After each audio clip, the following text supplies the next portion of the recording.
नमस्कार साथियों, स्वागत है आप सभी का आपके अपने चैनल में। साथियों, जैसा कि हम बात करेंगे राजस्थान सरपंच आम चुनाव 2025 की अपडेट के बारे में। देखिए फ्रेंड्स, आप सभी को बता दें, आप सभी को याद है जैसा कि जनवरी 2025 में राजस्थान जो सरपंच है, उप सरपंच है, वार्ड मेंबर है, इन सभी के चुनाव होने वाले हैं। और आप सभी को पता है जैसा कि राजस्थान में लगभग 11,341 ग्राम पंचायतें हैं जिनमें चुनाव हो सकते हैं। तो आज हम आपको ये भी बताएंगे कि चुनाव की संभावना क्या रहेगी, वन स्टेट वन इलेक्शन के तहत क्या चुनाव होने वाले हैं। जैसा कि आप सभी को अगर इस कॉन्सेप्ट के बारे में नहीं पता है कि वन स्टेट वन इलेक्शन का मतलब क्या है, तो इसके बारे में भी आपको बिल्कुल खुल के बताएंगे इस वीडियो में कि क्या होता है यह। और इसके अलावा जो चुनाव से संबंधित जो अपडेट आ रही है वो भी आप सभी को दिखाने वाले हैं, बताने वाले हैं। तो आप सभी साथियों को वीडियो को एंड तक देखना है। साथ ही आप सभी अगर राजस्थान प्रदेश के निवासी हैं और राजस्थान की सभी योजनाओं की या फिर चुनाव से संबंधित लगातार जो भी नोटिफिकेशन आ रहा है, नई अपडेट आ रही है, उन सबको देखना चाहते हैं तो इस चैनल को सब्सक्राइब कर लें। इस काले कलर की पट्टी को दबा देंगे तो चैनल सब्सक्राइब हो जाएगा। इससे आप सभी हमसे जुड़ेंगे और हम आपसे जुड़े रहेंगे और तुरंत प्रभाव से जो भी नई अपडेट नई खबर आएगी आप सभी के साथ शेयर कर दी जाएगी। तो साथियों, घंटी के बटन को नोटिफिकेशन के ऑप्शन को जो है ऑल के ऑप्शन में जरूर रखें। तो साथियों, हम बात करेंगे यहाँ पर बिना किसी देरी के। जैसा कि साथियों, राजस्थान में पंचायती चुनाव को लेकर अगर हम बात करें तो राजस्थान में जैसा कि राजस्थान में टल सकते हैं पंचायती चुनाव। क्यों टल सकते हैं उसके कारणों को देखेंगे। जैसा कि चुनाव जो वन स्टेट और जो वन इलेक्शन की तर्ज पर होना संभव है। मतलब यहाँ पर सरकार कह रही है, जो केंद्र सरकार है, जो मोदी सरकार है ना, वो ये कह रही है कि इस बार के जो चुनाव रहेंगे ना वो वन स्टेट या वन इलेक्शन के तहत करवा सकते हैं। मतलब इसका मतलब क्या होता है उसकी भी हम बात करेंगे। जैसा कि राजस्थान पंचायती चुनाव के बारे में अगर हम बात करें तो राजस्थान निर्वाचन विभाग ने अभी पंचायतों के चुनाव को लेकर कोई तैयारी नहीं की। मतलब यहाँ पर जो निर्वाचन जो विभाग है उसने अभी तक भी मतलब जो पंचायती चुनाव आने वाले हैं 1-1.5 महीने में, उसको लेकर अभी तक कोई भी तैयारी नहीं की है। साथ में जो पंचायती राज मंत्री है ना, जो मदन दिलावर, उन्होंने भी जो है पंचायती चुनाव के फैसले को लेकर जानिए उन्होंने क्या कहा है कि पंचायती चुनाव कब तक हो सकते हैं। जैसा कि राजस्थान में पंचायती चुनाव को लेकर कसमस की स्थिति बनी हुई है और ये जो है ना राजस्थान की उन सभी 11,341 ग्राम पंचायतों में बनी हुई है जहां पर आगामी समय में वोटिंग होने वाली है। जैसा कि गाँवों की सरकार बनेगी तो बिल्कुल बहुत जल्द जो है यहाँ पर चुनावों के लिए प्रचार प्रसार होना शुरू होंगे। तो जैसा कि राजस्थान की 40% पंचायतों का जो कार्यकाल है ना, ये जनवरी में ख़त्म होने जा रहा है। ऐसे में सवाल यह है कि प्रदेश की पंचायतों में जो सुगमुगाहट तेज हो गई है। तो जैसा कि प्रदेश पंचायत चुनाव एक साथ होंगे या फिर सरकार प्रशासन लाएगी, जैसा कि सवाल भी उठ रहे हैं लगातार कि पंचायतों में प्रशासन लगेंगे या चेयरमैन। इसके अलावा क्या पंचायतों में सरकार लाएगी प्रशासन, क्या जनवरी में टलेंगे पंचायत के चुनाव, क्या वन स्टेट वन इलेक्शन के तहत होंगे चुनाव। तो राजस्थान की 11,000 से ज़्यादा ग्राम पंचायतों में अभी इन्हीं सवालों की गूंज है, क्योंकि अब तक पंचायत चुनाव पर कोई फैसला नहीं किया गया है। जनवरी में 40% सरपंच 6759 पंचायतों का कार्यकाल समाप्त हो रहा है। जैसा कि बाकी 60 जो पंचायत समितियां हैं, मतलब जो बची हुई है, मतलब 100% में से जो 40% है ना, इनकी चुनाव तो जनवरी में संभावित है। और जो बची हुई है ना 60%, इनके जो चुनाव है ना अगले महीनों में, मतलब मार्च भी हो सकता है, सितंबर भी हो सकता है, अक्टूबर 2026 भी हो सकते हैं। तो मतलब 60% जो पंचायतों का कार्यकाल है वो सितंबर अक्टूबर में पूरा होगा। और चुनाव को लेकर जो है संभवतया मंत्रिमंडल की जो मीटिंग है उसमें फैसला हो सकता है। वहीं राज्य निर्वाचन विभाग ने अभी पंचायतों की चुनाव को लेकर कोई तैयारी नहीं की है। राजस्थान सरकार ने 49 निकायों में प्रशासन लगाए हैं, लेकिन अभी तक ये स्थिति स्पष्ट नहीं हो पाई है कि पंचायतों में सरकार प्रशासन लाएगी या फिर सरपंचों को ही चेयरमैन बनाकर पंचायतों की जो है जिम्मेदारी सौंपेगी। मतलब यानी यहाँ पर प्रशासन का ये कहना है कि जो मतलब सरपंच हैं या फिर उनको ही चेयरमैन बनाने की सोच रही है, ताकि यहाँ पर जो पंचायतों का कार्यभार है, जो पंचायतों का विकास करवाना होता है, वो यहाँ पर सरपंचों को ही वापस सौंप दिया जाए, तो वहाँ की जिम्मेदारी उन्हीं के पास रह जाए। लेकिन यहाँ पर और भी सवाल उठ रहे हैं, जैसा कि पंचायती जो राज्य मंत्री है मदन दिलावर, उन्होंने जी मीडिया से बातचीत में कहा था कि पंचायती राज चुनाव का जो फैसला है ना, वो कैबिनेट की जो मीटिंग होगी ना उसमें होगा। और जो मध्य प्रदेश है ना, झारखंड है, किसी तर्ज पर नहीं, मतलब किसी भी तर्ज पर नहीं हमारी कैबिनेट फैसला लेगी। मतलब एमपी में झारखंड में से होते होंगे एक साथ, तो उसके मतलब तर्ज पर हमारी कैबिनेट जो है फैसला मतलब यहाँ पर नहीं लेगी। जनप्रतिनिधि को पेशो फेस की स्थिति में नहीं आना चाहिए। सही समय आने पर राजस्थान सरकार पंचायतों के लिए निर्णय लेगी। कहाँ पर कब खत्म हो रहा है कार्यकाल, आप वो भी देख लें। जैसा कि जनवरी 2026 में 6759 ग्राम पंचायतें हैं जिनका 5 साल का कार्यकाल समाप्त हो जाएगा। इसके अलावा मार्च 2025 में 704 ग्राम पंचायतें हैं जिनका भी कार्यकाल मार्च 2025 में समाप्त होगा। इसके अलावा सितंबर 2025 में 3847 ग्राम पंचायतें हैं जिनका कार्यकाल समाप्त होने जा रहा है। इसके अलावा नवंबर 2025 में 21 जिला परिषद का कार्यकाल समाप्त होगा। 22 पंचायत समितियों का अगस्त 2026 तक जो है कार्यकाल समाप्त होगा। साथ में 6 जिला परिषदें और 78 पंचायत समितियों का कार्यकाल भी बहुत जल्द समाप्त होने जा रहा है। इसके अलावा अक्टूबर 2026 तक जो दो जिला परिषद हैं उनका कार्यकाल समाप्त होने जा रहा है। 22 पंचायत समितियों का नवंबर 2026 तक कार्यकाल समाप्त होगा। साथ में 4 जिला परिषद और 30 पंचायत समितियों का कार्यकाल भी पूरा होगा। वन स्टेट वन इलेक्शन के तहत चुनाव हुए तो 2026 के आखिरी में ही चुनाव संभव हुए हैं। साथियों, जैसा कि आप सभी को पता है, जो 2020 के चुनाव लिए गए थे ना, यानी चुनाव हुए थे, वो हुए थे लगभग 17 जनवरी को स्टार्ट हो गए थे और 3 चरणों में पूरे राजस्थान में चुनाव करवाए गए थे। तो 3 चरणों में लगभग 17 जनवरी को पहला चुनाव हुआ। पूरे मतलब कह सकते हैं कि जो 11,341 ग्राम पंचायतें हैं उसमें से मतलब आप सभी को बताएं जनवरी की तो कितनी है, लगभग 6759 होगी शायद। अभी आपको मैंने डाटा बताया था, तो जनवरी में तो मतलब इनका चुनाव होने वाला है।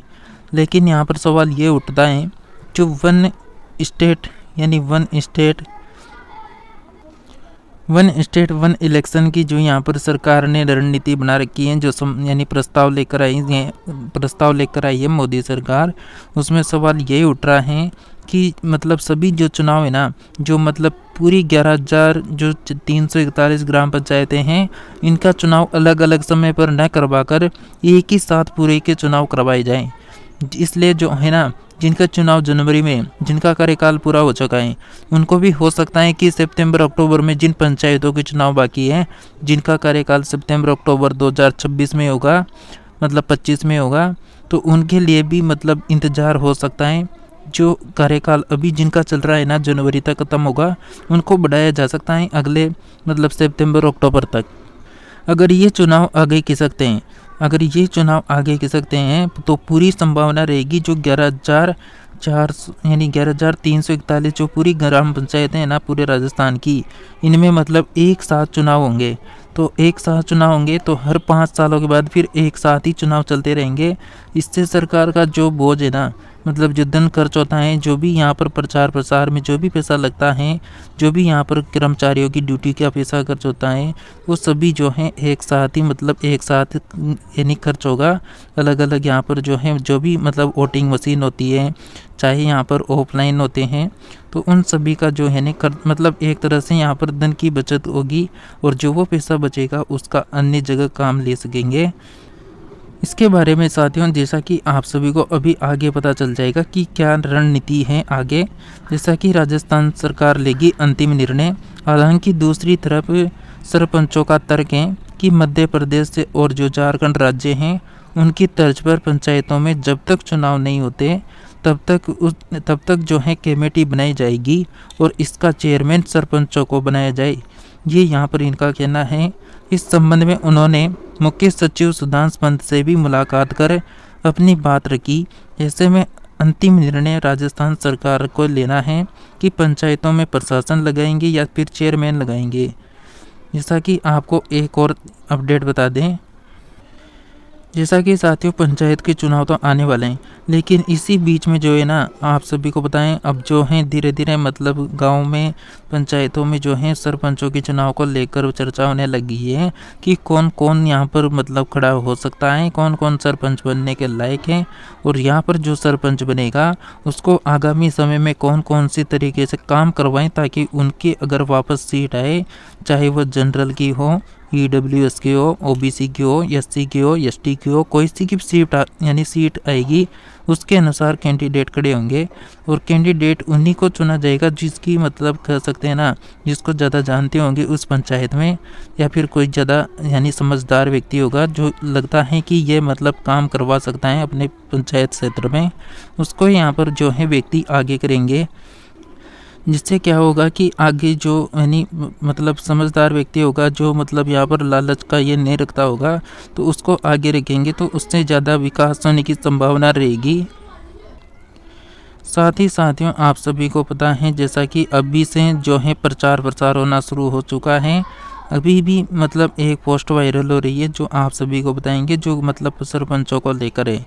तो क्या अपडेट है उसके बारे में अगर हम बात करें तो जैसा कि इस अपडेट को देखेंगे साथियों, जैसा कि आप सभी इसमें देख सकते हैं, क्या सरपंच गांव में सड़कें, मतलब क्या आपके गांव में सड़कें, क्या आपके गांव में भी नाली भी हैं, क्या आपके गांव में स्ट्रीट रोड लाइट हैं, क्या आपके गांव में हर घर नल हैं, क्या आपके गांव में पुलिस चौकी है, क्या आपके गांव में सार्वजनिक पार्क या फिर खेल का मैदान है, क्या आपके गांव का तालाब मॉडल तालाब है, क्या आपका गांव में कचरा संग्रहण का वाहन है, क्या आपके गांव में गौशाला है, क्या आपके गांव में हर घर कचरा पात्र हैं, क्या आपके गांव में रात्रिकालीन गश्तें। अगर इनमें से कुछ भी नहीं है तो आपको गांव में रहने का कोई हक नहीं है। अब साथियों ये जो पोस्ट वायरल हो रही है इसमें इनका ये कहना है, जो सरपंच बने हुए हैं या जो बनने वाले हैं ना, अगर उन्होंने ये काम नहीं करवा रखा है, जो बन रखे जो सरपंच है वर्तमान में, अगर उन्होंने ये काम नहीं करवा रखा है इनमें से एक भी, तो उनके लिए बोला गया है। और जो आने वाले हैं ना उनके लिए भी ये अपडेट वायरल हो रही है जिसमें साफ कर रखा है, अगर इनमें से कुछ भी नहीं है तो आपको गांव में रहने का हक नहीं है। इसलिए आप सरपंच चुने तो पढ़े लिखे को चुने। अगर आप पढ़े लिखे होकर भी अनपढ़ गांव की कमान, मतलब जो अनपढ़ को गांव की कमान हाथ में देंगे तो गांव का क्या विकास होगा। कि मतलब कुछ लोगों ने, गिने चुने लोगों ने मतलब ये पोस्ट वायरल कर रखी है जो यहाँ पर बताई गई थी। देखिए जो पोस्ट वायरल हो रही थी उसके बारे में हम आपको ये बता रहे हैं, लेकिन इसमें कुछ पॉइंट ऐसे भी हैं जो वास्तव में ध्यान देने हुए हैं, क्योंकि जितने भी सरपंच बने हुए हैं ना, जो अब बनने वाले हैं, उनको थोड़ा बहुत यहाँ पर इन कार्यों पर जो है ध्यान केंद्रित करना चाहिए। एक तो बहुत ज़रूरी होता है कि बहुत सारे ऐसे भी गांव हैं जहां पर मतलब सरपंच लोग होते हैं वोटिंग के समय तो वोट मांगने आएंगे, लेकिन उसके बाद ऐसे गायब होंगे जैसे कि कोई मतलब कहते हैं ना कि यहाँ पर वोट के समय तो मतलब कह सकते हैं ना कि आज जोड़ के यहाँ पर वोट लेने आते हैं, उसके बाद काम करवाने की बोलने के बाद तो मतलब दिखते भी नहीं हैं। जैसा कि यहाँ पर सड़क सबसे इम्पोर्टेंट होती है गाँव में सड़क, और उसके बाद होती है नाली, क्योंकि इन दो की व्यवस्था बहुत सी ऐसी जगह हैं गाँव में जहाँ पर पर्याप्त मात्रा में नहीं हो पाती है। और ऐसे बहुत सारे गाँव हैं जहाँ पर जो बारिश का समय होता है ना, वहाँ पर सड़क नहीं होने से ऐसे काफ़ी सारी मतलब कह सकते हैं गाँव हैं जहाँ पर सड़क हो, या फिर यहाँ पर पुल निर्माण हो, या फिर नाली निर्माण हो, या फिर यहाँ पर जल की समस्या हो। तो इन सभी पॉइंटों में अगर बात करें ना तो बहुत लंबी वीडियो हो सकती है, लेकिन इनमें हम बात नहीं करेंगे क्योंकि आप सभी को हमारा कॉन्सेप्ट था वन स्टेट वन नीति, जो वन इलेक्शन वन नीति है उसको समझाना। जैसा कि इसके बारे में और बात करें, जैसा कि वन नेशन वन इलेक्शन आखिरकार कैसे काम करेगा, ये होगी किस इसकी रूपरेखा क्या होगी, इसके फायदे क्या नुकसान होंगे। देश में एक बार फिर वन नेशन वन इलेक्शन की चर्चा जोरों पर है, क्योंकि मोदी कैबिनेट ने वन नेशन वन इलेक्शन के तहत प्रस्ताव को मंजूरी दे दी है। तो आइए जानते हैं कि वन नेशन वन इलेक्शन, इसके लागू होने से क्या फ़ायदा क्या नुकसान होने जा रहा है। जैसा कि साथियों, देश में एक बार फिर से वन नेशन वन इलेक्शन की चर्चा जोरों पर है। जैसा कि मोदी कैबिनेट ने वन नेशन वन इलेक्शन के प्रस्ताव को मंजूरी दे दी है। तो आइए जानते हैं उसके बारे में पूरी जानकारी को। जैसा कि प्रधानमंत्री नरेंद्र मोदी ने देश से किया एक और वादा पूरा। जैसा कि मोदी कैबिनेट ने वन नेशन वन इलेक्शन के प्रस्ताव को मंजूरी दी, तो इसके तहत लोकसभा और विधानसभा के चुनाव एक साथ कराए जाएंगे। मतलब वन नेशन वन इलेक्शन का मतलब ये होता है, जैसे लोकसभा के चुनाव हुए थे अभी हाल ही में मार्च अप्रैल में, उसके बाद विधानसभा के चुनाव हुए थे मतलब नवंबर 2023 में। राजस्थान की बात करें तो अलग अलग स्टेट में अभी भी चुनाव चल रहे हैं। अभी हाल ही में झारखंड में और महाराष्ट्र में भी चुनाव निकले 2-4 दिन पहले। तो यहाँ पर सरकार का यह कहना है इस नीति को लाने का कि जो लोकसभा के चुनाव होते हैं और जो सभी राज्य सरकारों की जो विधानसभा के चुनाव होते हैं, इन सभी को एक साथ करवाया जाए, ताकि जो सरकार का जो भी यहाँ पर यानी मतलब पैसा खर्च होता है उसकी एक तो बचत हो, एक समय की बचत हो, और एक तरह सरकार का जो ध्यान है वो केवल विकास की ओर केंद्रित हो। जैसा कि यहाँ पर सरकार संसद के शीतकालीन सत्र यानी नवंबर दिसंबर में इस बारे में बिल पेश करेगी। आपको बता दें कि पूर्व राष्ट्रपति रामनाथ कोविंद के नेतृत्व वाली जो कमेटी है, जो पूर्व राष्ट्रपति रह चुके हैं रामनाथ कोविंद, वर्तमान में जो द्रौपदी मुर्मू हैं वो भारत की यहाँ पर प्रेसिडेंट हैं। जैसा कि नेतृत्व वाली कमेटी ने इस पर मार्च में अपनी रिपोर्ट सौंपी थी। रिपोर्ट में सुझाव दिया गया था कि पहले कदम में लोकसभा और राज्यसभा चुनाव को एक साथ कराना चाहिए। कमेटी ने सिफारिश की थी कि लोकसभा और राज्यसभा के चुनाव एक साथ संपन्न होने के 100 दिन के भीतर स्थानीय निकाय चुनाव हो जाने चाहिए। जैसा कि क्या है वन नेशन वन इलेक्शन का कॉन्सेप्ट, तो वन नेशन वन इलेक्शन का मतलब होता है कि भारत में लोकसभा और जो सभी राज्यों के विधानसभा चुनाव हैं वो एक साथ कराए जाए। साथ ही स्थानीय जिन निकायों के चुनाव हैं वो भी एक ही दिन और एक ही तय सीमा पर कराए जाए। पीएम मोदी लंबे समय से वन नेशन वन इलेक्शन की वकालत करते आए हैं। उन्होंने कहा है कि चुनाव सिर्फ 3 या 4 महीने के लिए होना चाहिए, पूरे 5 साल राजनीति नहीं होनी चाहिए। मतलब सरकार का ये मोदी सरकार का ये कहना है कि चुनाव जो है ना 4-5 महीने के अंदर पूरे चुनाव का निपटारा हो जाना चाहिए, चाहे वह 28 राज्य या 8 केंद्र शासित प्रदेश है ना, जिनके चुनाव एक साथ ही होने चाहिए, ताकि उससे जो समय है वो भी बचेगा। साथ में जो कर्मचारियों का जो यानी अलग अलग यहाँ पर जो है खर्चा हो रहा है वो भी कम होगा। और जो सरकार के 5 साल है ना, उनमें से 2-4 महीने तो ऐसा मान लो मतलब चुनाव में निकल जाएंगे, और बचे हुए जो 4 साल रहेंगे वो केवल विकास की ओर केंद्रित रहेगा। जो राज्य हैं उनको आगे लाने के लिए केंद्रित रहेगा, उनके विकास की ओर ध्यान रहेगा। इसके अलावा जैसा कि साथ ही चुनावों को खर्च कम होगा और प्रशासन मशीनरी पर बोझ न पड़ेगा। आज़ादी के बाद जो हैं एक साथ हो चुके हैं चुनाव कई बार। जैसा कि भारत के लिए यह कोई नया कॉन्सेप्ट नहीं है, कोई मतलब नया प्रस्ताव नहीं है। देश में आज़ादी के बाद 1967 तक जो है ना लोकसभा जो विधानसभा के चुनाव थे वो पहले एक साथ ही होते थे। जैसा कि 1952, 1957, 1962, 1967 ये 4 लगातार जो है ना 4 बार लगातार मतलब चुनाव हो चुके हैं। मतलब जैसा लोकसभा का चुनाव और सभी राज्य विधानसभा का चुनाव, सभी राज्यों की विधानसभा का चुनाव एक साथ हुआ है। मतलब लोकसभा का भी चुनाव एक बार में ख़त्म, विधानसभा का चुनाव भी एक बार में ख़त्म। बार बार अलग अलग वोटिंग करने की मतलब आवश्यकता नहीं होती। जैसा कि यहाँ पर लेकिन राज्यों के पुनर्गठन और अन्य कारणों से चुनाव अलग अलग समय पर होने लगे हैं। जैसा कि एक देश एक चुनाव को मोदी सरकार क्यों ज़रूरी मानती है, इससे समझिए।